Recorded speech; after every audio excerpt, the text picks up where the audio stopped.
Alright, I think this is one of those ones that pretty much speaks for itself. This was yet another one of those scenarios where there were two competing projects that filmed more or less simultaneously and then ended up coming out less than a year apart, and now pretty much are always compared to one. Well, Wyatt Earp is usually almost always compared to Tombstone, which probably is the reason it doesn't have as much of a reputation as it could now. So, but obviously this scenario came about when, obviously this could have just been one thing, but because of Kevin Costner we had to have two. Obviously he was up, he was supposed to play Wyatt Earp in Tombstone, but then the more he looked at the script, the more he thought, this should be more of a Wyatt Earp story and not necessarily an ensemble thing. This should really be a focus of just Wyatt Earp, the character. So Costner basically left and said, you know what, fuck you guys, I'm gonna go make my own Wyatt Earp movie, and it's gonna be amazing, it's gonna be over 3 hours long, and it's gonna be great.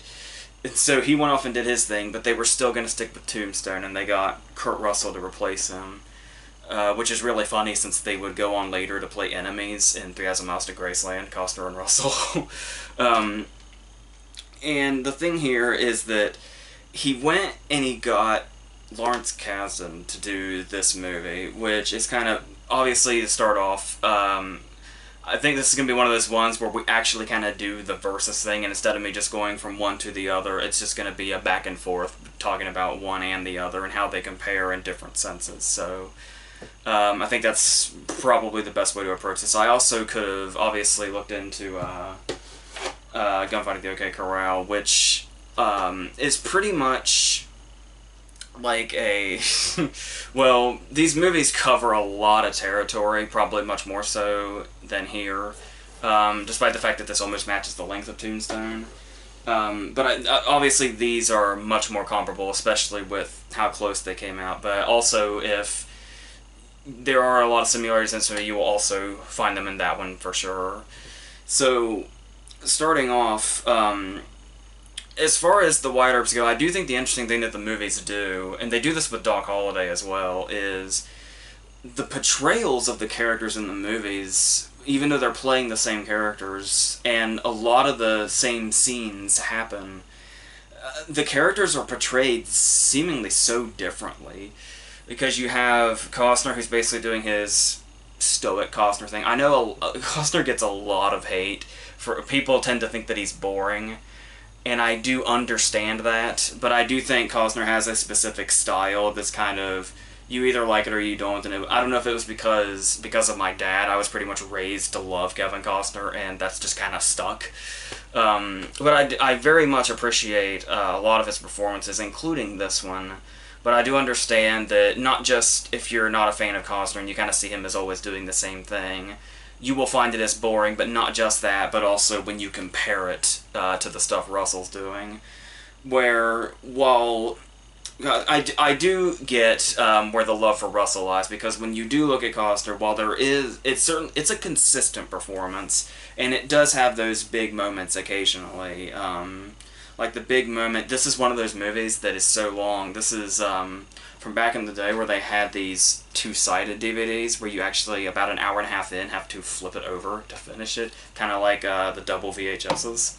And, and it ends on that note before you flip it, where it's after the very effective Bill Pullman death scene, when he busts into the room and says, I'm Wyatt Earp and this ends now. It's those, he certainly does have those big moments in there that he pulls off nicely, but for the most part, he's just kind of more doing the stoic thing. Whereas Russell has kind of got two things going on here. He can do the stoic thing, but he can also, he gets very big. Like Russell can go very over the top. But nevertheless, that's not necessarily a criticism, because after a while, Tombstone in particular is kind of a movie that calls for it. Even though if you look at it from Wyatt Earp's stance, the question will be, should they have gone that route to begin with? But obviously, like I said, even though we're pretty much telling the same story here, it's very interesting we have two totally different movies. Because the thing about Wyatt Earp, obviously, is this whole playing it up as more of a biopic thing. And obviously I kind of turn my nose up at the idea of him using Lawrence Kasdan as a director, which I will get to, but to get to that, I'll talk about the fact that this is a movie that is so spread out, and I don't think this is a bad thing. I do like the very epic structure of the movie and the way they did approach it. I do think when you're not comparing it to Tombstone by itself, this is an idea that can work, and I think for the most part, I think the movie pulls it off. Where it makes this really big epic thing to where we get these different portions of his life, much like a biopic. Like we do the thing where we get all the way to when he's old, which a lot of people think is unnecessary, which is probably true. But then again, that's the approach they took, and they stuck to it. And the thing here is that this movie covers so much ground in its 3 hours and 10 minutes that by the time we're 40 minutes in, it already feels like we've watched half a biopic. And we've still got like 2.5 hours to go. And I do understand that that can be, taxing on some people, but here I do think it does take an interesting path to show his character and how his character gets from one place to the other. Like, we see him, in this first 40 minutes, we're able to see him very early go at, like, his absolute low, like when he's just at his emotional low, when he, like, burns the house down and all that. And then we kind of get to see him try to restart, and then how he eventually gets to where he does. And obviously, you could say, when you look at, what Kurt Russell does in Tombstone, Costner is certainly a capable actor. The question is, could Wyatt Earp not have started after his wife dies and they lose their baby and he burns the house down and all that? I feel like Costner is capable that if the movie had started after this point, he could just say with his face, with his eyes, or with his emotions, and give us in that way what his backstory is without us having seen it for the last 40 minutes. I do think Costner really could have pulled that off, but once again, it really just is kind of in tone with the whole epic structure of the movie. Because when you look at it also, when you look at, like, the love stories, for instance, I know a lot of people tend to throw a little bit of criticism at Dana Delaney and Tombstone, and I do understand it because she does come off like a tad bit modern. Like, when she's talking about how she's like, I'm a woman and I love men, it's almost like you don't see her as a character in a Western. It seems like she'd be more fit to be in, like, present day 1993, like, skipping through the streets of New York looking for love. But nevertheless, she is in this Western. And I do think that I actually find her very enchanting in this movie, and I do like her presence a lot.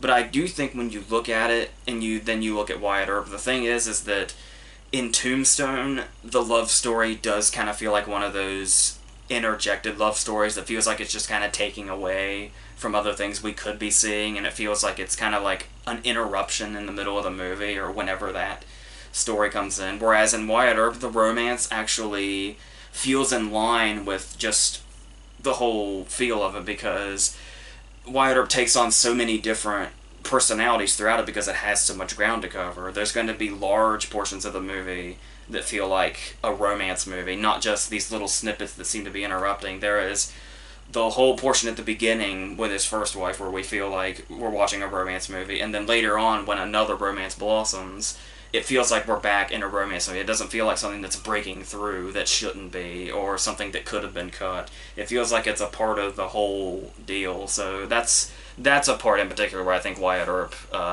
exceeds over Tombstone, but there's still plenty more. There is, it is worth noting also that you got to kind of pay attention to the tones we're going for here, because as I've been talking about, Wyatt Earp's taken on different genres and having this really epic scale, and basically being a biopic. Tombstone is like, and I don't mean this in a bad way, Tombstone is basically like, it came out in 1993, and around that era, we were in our era of late 80s, early 90s action movies. And you know exactly the kind I'm talking about. And Tombstone is basically the late 80s, early 90s action movie whole thing, just in Western form. That's pretty much all it is. Complete with Kurt Russell, who was obviously really showed a kind of action hero status in the late 80s, and it's kind of carried over here, even though he's playing Wyatt Earp in a Western. It still very much comes through, just as, you know, Costner coming off of Dances with Wolves very much comes through in this interpretation of Wyatt Earp. The titles kind of show that too. Like, this is one of those cases where usually when there's like a biopic, it's usually like the most boring thing you can possibly think of to title it is the dude's name. Whoever you're talking about, the name. But the thing here is, just calling this movie Wyatt Earp actually makes a lot of sense in context, because you see something like Tombstone that's all this, it's set in this place and has all these different characters and all these different things going on.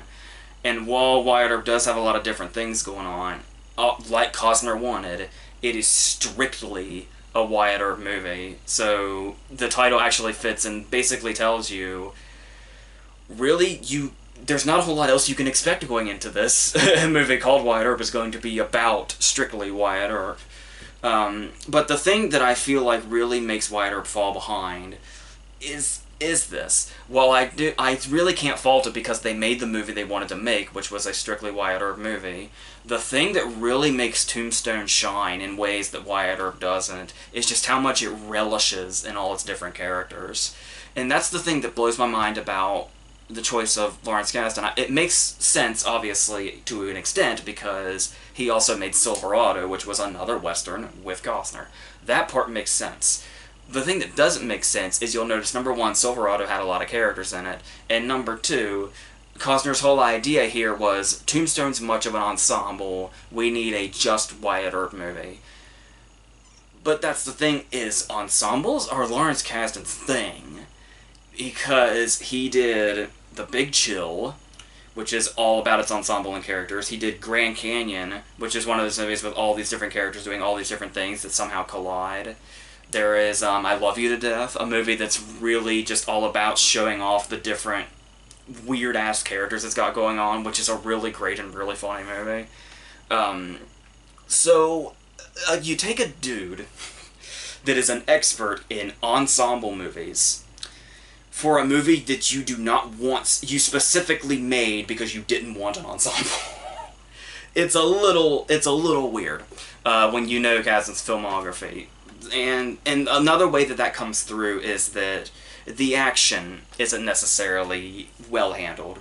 Like as he'd made a Western before with Silverado, okay, that makes sense. But then you have, you know, the other stuff in there, and it's like the romance portions or the dramatic portions, and it's like, okay. But then you realize you're also making a Western. Like, this is a movie that has to have the gunfight at the OK Corral in it. And it's like, and you got to do directing that does character drama or comedy. So there's going to be some mix-ups here, and that comes through in the action scenes when they're not particularly well handled all the time. I do kind of like the semi-climax at the train when it's like blue and smoggy and all that. It looks nice, but as far as like knowing who's shooting at who and how all that stuff is handled, not so much. And in a Western, you really want to know who's shooting at who. that's kind of the point. But nevertheless, this movie wanted to be a lot of things, and that's, even though it does many of its portions well, in my opinion, there's some really important things that should have really had a focus in this movie that don't. And so, like I was saying about Tombstone, there are moments in Tombstone that feel like they exist solely so we can just relish in the characters. The Billy Bob Thornton scene comes to mind, where it's like, this guy really doesn't serve much of a purpose. He's here basically to show that Wyatt Earp is Wyatt Earp, and he's still that person, and he can drive bad dudes out of town without even picking up his gun. And so we have this scene, though, but it's not just a scene that says, hey, here's Wyatt Earp, and this is what Wyatt Earp does. We get to play with this Billy Bob Thornton character, too, and we get to kind of have fun with this while we're in the moment, because why not? Because obviously he wasn't the Billy Bob Thornton we know at the time, because this was 1993. He's still kind of bigger Billy Bob back then, too. And But even this character, from an actor that we didn't really know at the time, they knew to just go ahead and just let this scene happen and play this character, even though he's only going to be here for this scene. Why not? And that happens throughout the movie. We get that feel a lot throughout the movie, because this movie just really loves all of its characters and not just Wyatt Earp, and there is a lot of characters in this. And that's the problem, is the same thing with Wyatt Earp. There's a lot of characters in it, there's a lot of recognizable actors in it, but you just don't relish in that. You look at, I'm not the biggest fan of Sam Elliott. I feel about him the way a lot of people feel about Costner. It's just kind of the same old thing all the time. But it's pretty easy to tell who stands out more when you look at Sam Elliott and Michael Madsen and Wyatt Earp, and the fact that they're playing the same character. One clearly sticks out more than the other because the actor got more time to just really take a bite out of it and not just be a background character in Wyatt Earp's life and only take the spotlight when shit goes down. And when you're waiting for shit to go down in a 3-hour and 10-minute movie that's doing a whole lot of things, and it's basically a biopic more than it is a Western, all these different characters and all these different talented actors are going to be sitting in the wings for a long time waiting to pounce. And even then, they barely get that chance. And I mean, let's do a bit of a rundown of the characters in Tombstone. You've got, like I said, just that one scene with Billy Bob is one thing, but then you've got, I'll go into the big names in a second, but you've got, like, Michael Biehn as this villain. And Johnny Ringo is this character where, for most of the movie, he's that kind of calm psychopath. Like, he's the dude that's just never loses his cool and can just kill you with barely moving from where he's standing. And then he can fucking quote the Bible to you. And then later on, he's very threatening in this kind of toned down sense. Like, we know right away just how threatening he is, but he doesn't have to be big about it.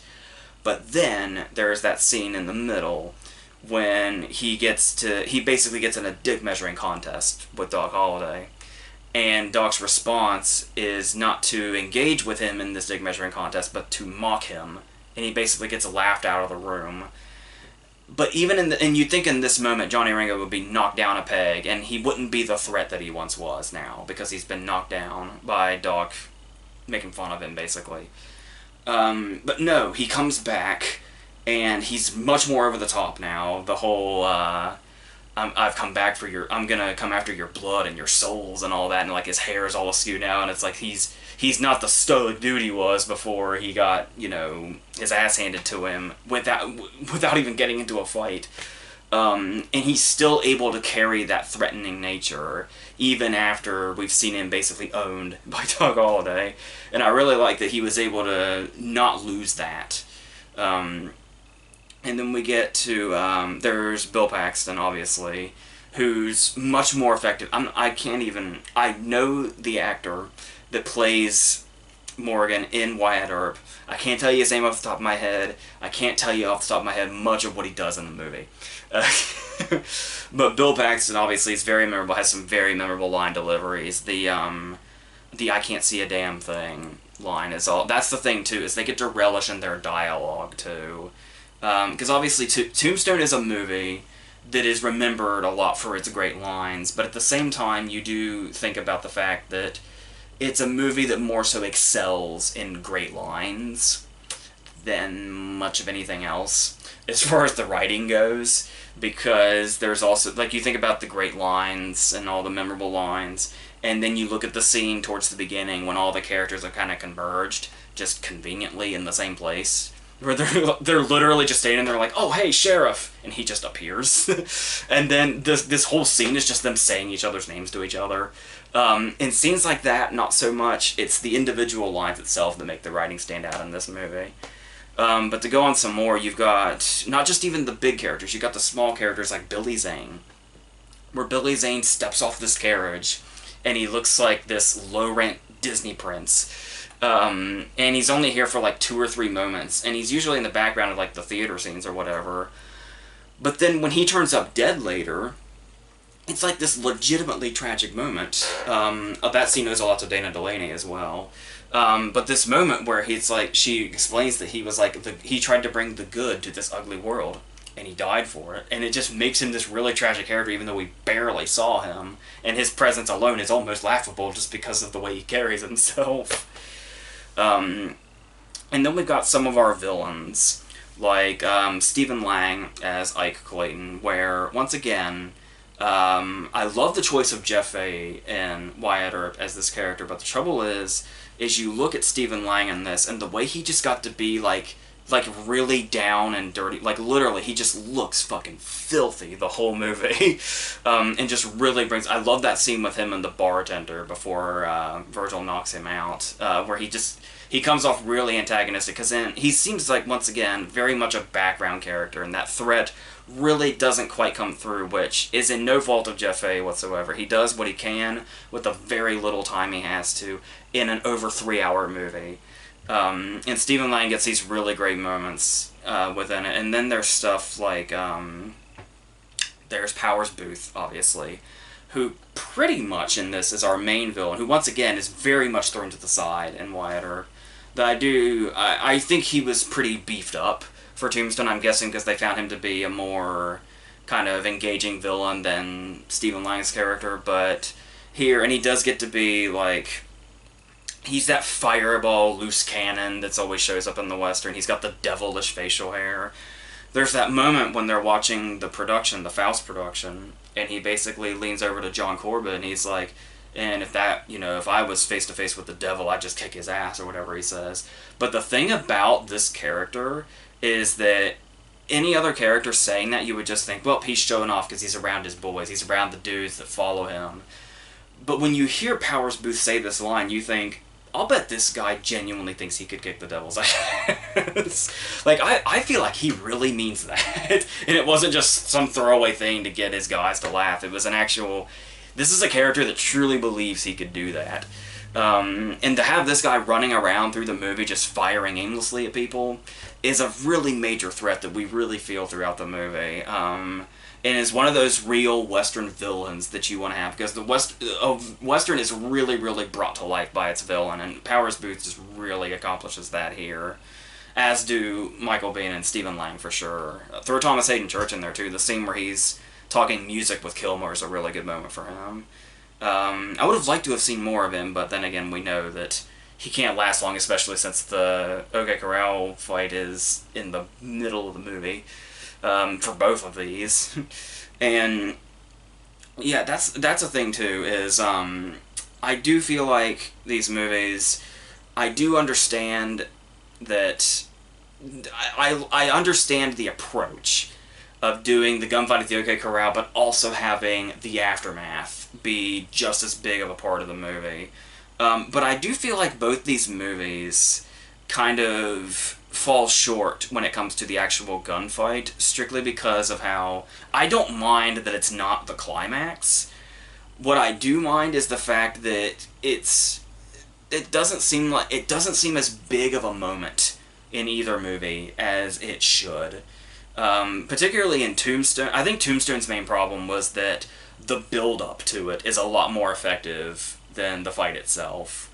Where it's like we have the exact same scenes in both movies, where it's the four of them walking, and the sheriff comes up and says, you know, hey, they're disarmed, and everything's great, everything's fine, go ahead, and they just keep walking. So the build-up is always great, but it's very, I don't know if it's the point to show that the whole build-up is the gunfight at the OK Corral. That's the thing everybody knows, and it's so incredibly short-lived. Like, it is so swift when it happens, and I think the biggest life taken in it is Billy Clanton. Which, of course, sets off, that's the point, though, is the whole, we get the entire second half of these movies is the aftermath, which is basically the rest of the story of Tombstone, which, once again, in Wyatt Earp, it seems to be only a portion. So I feel like that's kind of a thing where both these movies kind of could have hit the mark just a little better, was the gunfight itself, after they so effectively built up to it. Like I said, despite the fact that it's not the climax, it still should be an incredible centerpiece, and it just kind of feels like another scene in both movies. And so, going on, there was, talking about the characters, I haven't talked about Kilmer yet, and Quaid. But there's also one character I would like to touch on real quick. The one character, actually, there's two characters real quick, which is you'll see Gene Hackman's name up here. Gene Hackman's name is up here, obviously, because he's Gene Hackman, because he's in this movie for like 5 minutes. And, the thing here is that this is a good character that we have, this Gene Hackman character.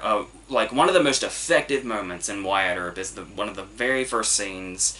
Well, it feels like one of the very first because the movie's so long, but it's probably like maybe 20 minutes to half an hour in, where he's gone down that path. He's really at that rock bottom, and then he's turned to stealing horses, and Hackman catches him and says, you know, he treats him like a horse thief, and then turns around and treats him like a son. And it's a really good scene and a really effective moment, and it's a really good starting point for where the rest of the movie goes. And it's a really effective scene, and that's the thing is, there probably could have been plenty more effective scenes like this, especially since you cast Gene Hackman as his dad. But this movie just does not care about any other character except Wyatt Earp. Another thing is Isabella Rossellini, where it's like, you see her and you're like, well, this character must be a big deal, and we know her past with Doc Holliday, so clearly she's a big deal. And no, that one scene in this 3 hour and 10 minute movie, and she's gone, just like that. And so to go on that, obviously I do think that it's very hard to compare Dennis Quaid's performance and Val Kilmer's performance, because much like Costner's Wyatt Earp and Russell's Wyatt Earp, two different portrayals, totally. But not only that, it's like I've been talking about this whole time, Quaid does not get near as much time to work as Kilmer does. So Kilmer gets a lot to do, and he uses all that time to the absolute fullest, and completely and totally to his potential. And what Quaid has to work with, I think Quaid is amazing in this. I don't think he tops Kilmer, but like I said, it's really hard to even compare them. Because like I said, not only is it screen time, but they're just totally different portrayals here. Because with Kilmer, you have this very kind of eccentric approach, where he takes a very odd approach to it, and I don't mean his performance is odd, like, he just makes Doc an odd being. But in a very engaging way, and in a way to where we can't immediately, he's a bit unpredictable, the way he just knifes this dude in his first scene. And I love the way both he and Russell reveal the same way with that pan up. The way it's a very nice introduction for both of them. It makes it like a big deal when they enter the movie. And he has so much downplayed stuff here. Even when it's like a building and building and building, and we're pretty sure violence is about to take over, he's probably about to plug a dude in the head. We're just never quite sure what movie he's going to make, because he's always so downplayed. And especially when he gets sicker and sicker throughout the movie. The way he just gets more and more worn down, but he makes it believable when he makes those big triumphant returns, like when he shows up to shoot Ringo at the end. It's these really great moments. So when you look at Quaid, and Quaid is a very big performance here. Like I said, almost the opposite of what Kilmer's doing. Like Kilmer, it's weird. It's a weird way to say it. It's a very oxymoron way to say it. Kilmer is big in a very downplayed way. Like Kilmer is so effective, it feels like he's doing a lot by doing a little. If this makes any sense. Whereas Quaid just feels big all the time. And that's not to say he's any better or worse. It's just different. And I do love his introduction as well. There is, and just the way he speaks and his delivery is just like the, how are your teeth, Wyatt Earp, and stuff like that. And the way, there's this really great moment when, obviously, Quaid is very much in a character here. Like, you can barely see Quaid in there. You probably have to squint if you didn't know it was him to see that it was. And there's this moment where you got to imagine he must be really, really deep in this. Like, I hear like he lost like a shitload of weight, and that's like his own facial hair. And he's just really, really in this character. Like, you can barely see Quaid in there. And just right in mid-dialogue in this introduction scene, when he's really, really in it, he has to break it by going into this coughing fit. And then once the coughing fit subsides, he just comes right back. Like he never left.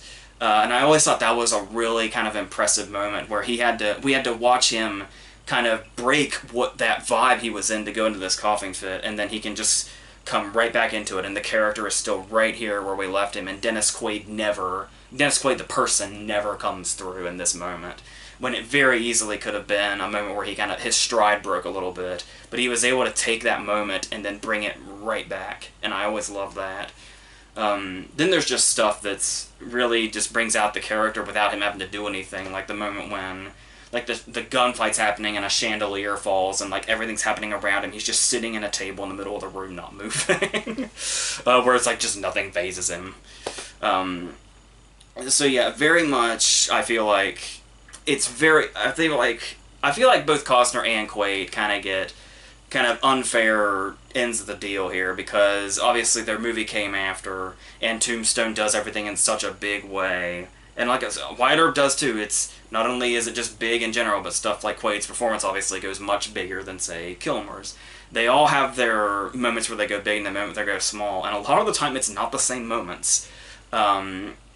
So the movies themselves are you can certainly compare them, but I do think Tombstone is just so lively in most of its cases, and it actually really decides to delve into it, which of course, you know, it's not to say that's not Wyatt Earp's fault, because they had to have known they had a lot of stuff here they could really do, and they clearly had the time to do it.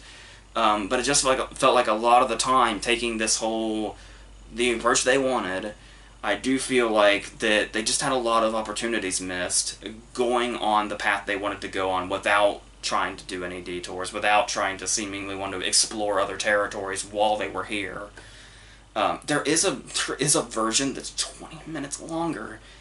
I'm not sure what all is in that, but I'm going to assume with only 20... Given what they accomplished in 3 hours and 10 minutes, I can't imagine the extra 20 minutes adds a whole lot. It is one of those movies where it does feel like... well, they both kind of have... Like, I was talking about how Tombstone is basically just a 90s action movie in Western form, and I stand by that. But there are moments, sure, where... Like, you look at Wyatt Earp, and Wyatt Earp feels like it's really taking... like, kind of a classic, old-fashioned approach. Like, it feels more like they're taking the approach kind of like... This movie kind of seems to take inspiration from scenes like a movie called Cheyenne Autumn, which is like this ensemble western, has a scene in it, a very prolonged scene in it, that, weirdly enough, is the best scene in the movie, but it wasn't in the theatrical release. Like, it was only when they had extended versions on video you even saw this scene, but there's a whole scene in Cheyenne Autumn, a very long moment where Jimmy Stewart plays Wyatt Earp, and it's great. Like I said, it was cut from the theatrical release, but it's the best damn scene in the movie. It's the only one I really remember, too. And that era feels more like what Wyatt Earp is accomplishing. But that's not to say that Tombstone doesn't have those moments as well, where we have the cinematography kind of evokes that a lot, like seeing the cowboys on the sunsets and stuff like that, the opening shot when they're coming in. I really love that moment when the family reunites at the beginning at the train station, and they all catch their reflection in the window, and it looks like a family picture. That's a really nice scene.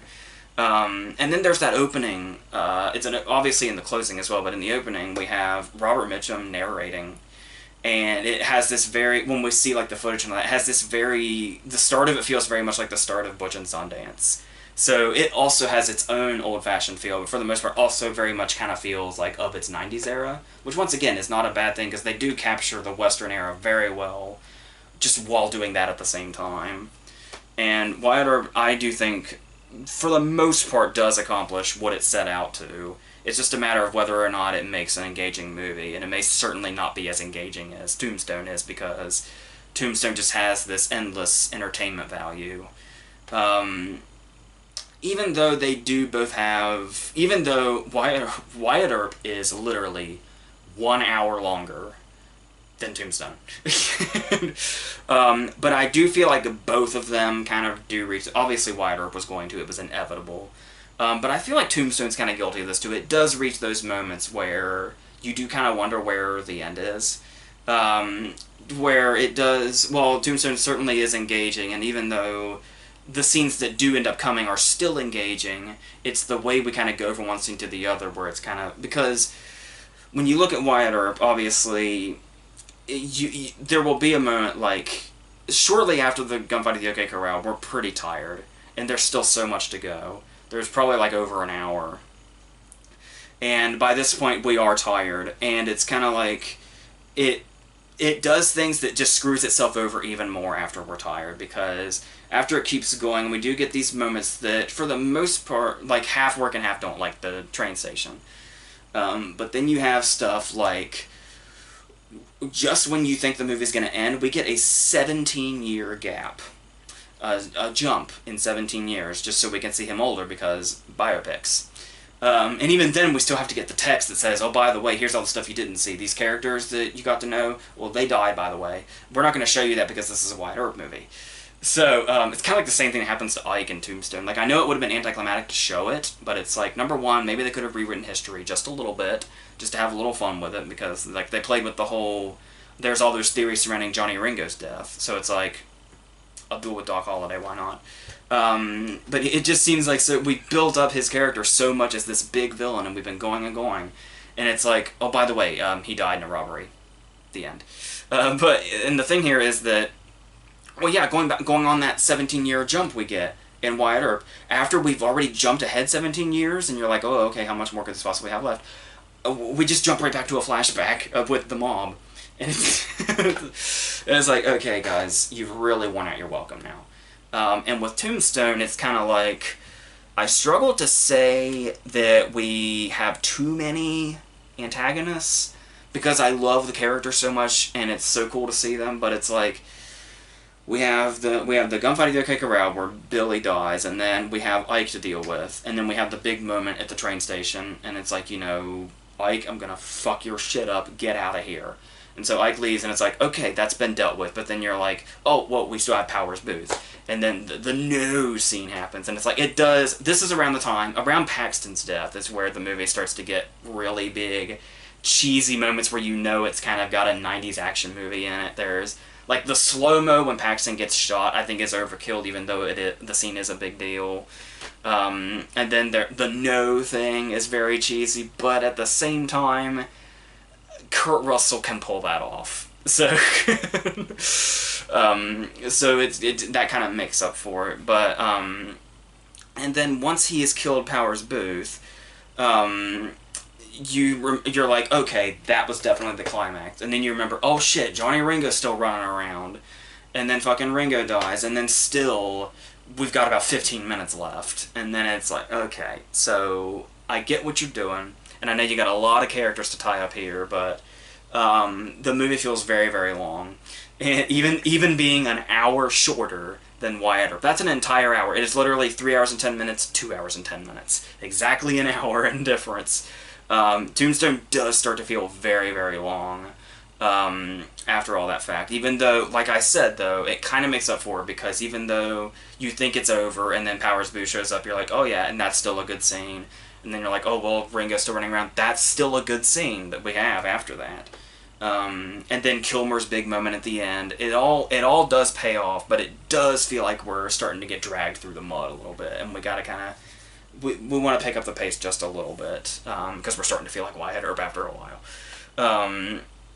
So yeah, and Tombstone's able to pull a lot of this off. Even, like I said, it's cheesy moments. Like, on top of all that other stuff, there's also the scene in the rain, I'm never quite sure about, where it is a big dramatic moment, because he's, you know, we've just lost Morgan, and Wyatt's out in the rain, and he's covered in his brother's blood, and, you know, he's screaming, get away from me, and all that, and it's like, this is just a weird-ass scene of, like, women walking up to him and then running away, and it's just a weird scene to me, and it probably, maybe if it was cut down, it would have been a lot more effective, like, with the whole, this is the toll Morgan's death's taking on him thing, but it really, I'm not quite sure if it was completely well done here. But obviously it's worth noting it did go through all that production trouble where, like a director was fired or something, and, like, apparently Kurt Russell actually directed a lot of the movie, from what I hear. So there is all that stuff, but it really does make up for those moments where it has its lulls. Wyatt Earp does have some pretty high highs, not as high as Tombstone. Like, obviously, that character relishing and that dialogue is really something that makes Tombstone come to life, and is not something Wyatt Earp has. Wyatt Earp strictly has the Costner performance, which you love or you hate, and the whole kind of epic biopic feel, and if that works for you. And yeah, even though I do say a lot of negative things about it, especially in comparison to Tombstone, Wyatt Earp works for me. Even though I do think it's way too damn long and could really kind of relish in its moments instead of dragging out what doesn't need to be dragged out, especially with all the different time it has. I've always said that watching Wyatt Earp basically feels like you're reading the book that Tombstone is based on. That's what Wyatt Earp feels like to me in the long run, which once again, I don't think is bad, but I do know that there's especially some viscera towards Wyatt